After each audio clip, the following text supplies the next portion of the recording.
On Monday, January 9th, Moscow said it had killed over 600 Ukrainians in a Sunday missile strike on temporary bases in the eastern city of Kramatorsk. But when the journalists got there, there didn't seem to be any indication of any kind of mass casualties. In fact, one team said there weren't any signs that soldiers had been living there at all. This was almost certainly a retaliatory strike, or the Ukrainian missile strike in Makiivka, which caused massive Russian casualties.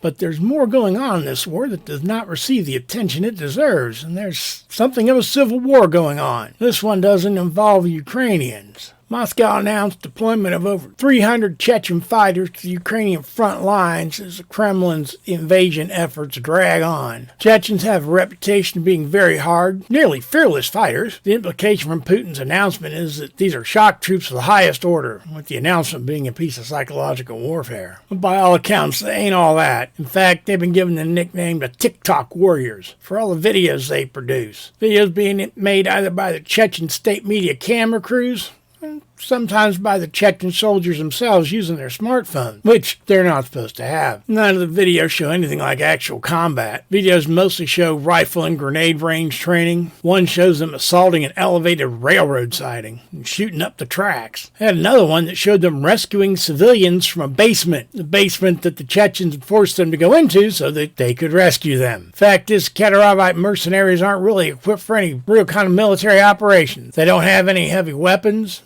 They didn't bring any artillery. They don't have any aviation assets. All they can really do is go into already captured territories and terrorize the locals. Commanders on the Russian side of the war have voiced real criticism of Chechen troops. Alexander Khodakovsky from the Ministry of Internal Affairs for the so-called Donetsk National Republic said that they're really only good for second and third tier operations, such as mopping up already occupied territories and checking IDs. Real shock troops there, folks. Former defense minister of the Donetsk National Republic, Igor Girkin, who is one of the people who started the war in the first place back in the Donbass in 2014, has been even more critical of him. He watched about 8 videos of the Chechen fighters and found in one a Chechen fighter practicing with a grenade launcher while standing up in an open area and making no attempts at all to find cover and concealment. He said there was a 70% chance that Chechen soldier would have been immediately killed. The Kadarovites are some of the highest paid mercenaries in Chechnya, so there's never a shortage of men willing to join. However, they rarely get paid what's promised to them.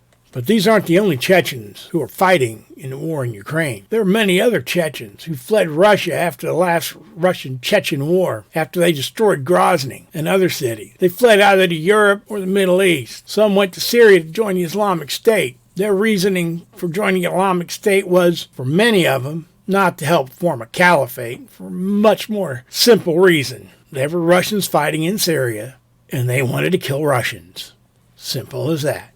After the Moscow-backed rebellions in the Donbass, many of the Chechens who were in Europe went to Ukraine to form units to fight against the Russian-backed rebels. Others left the Islamic State to go to Ukraine to fight the Russians there.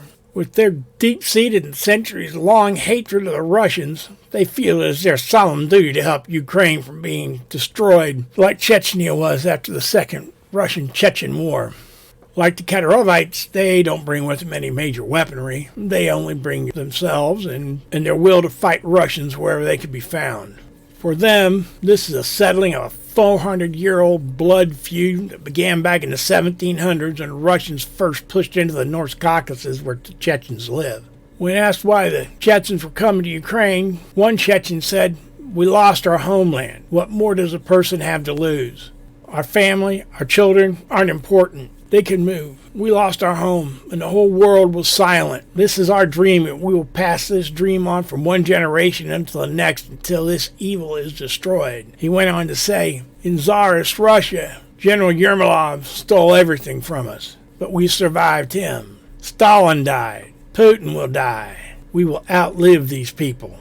Another Chechen volunteer known as Tor said he sees no difference between this war and the war in Chechnya. He said, "People have to understand. We don't have a choice. If the Russian forces win this war, they will continue. They will never stop. I don't know.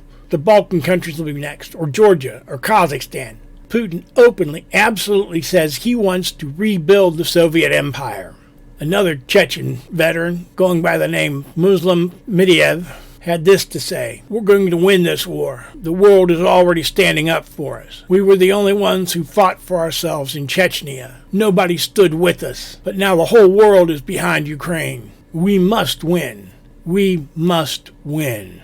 These men are holding on to a multi-generational grudge, and they're determined right now to see the check paid in full by bringing down the Russian Federation. And that can only start by bringing down Putin. And that can only happen by him losing his war in Ukraine. These men want to see it done, and they're willing to give their lives to make it happen.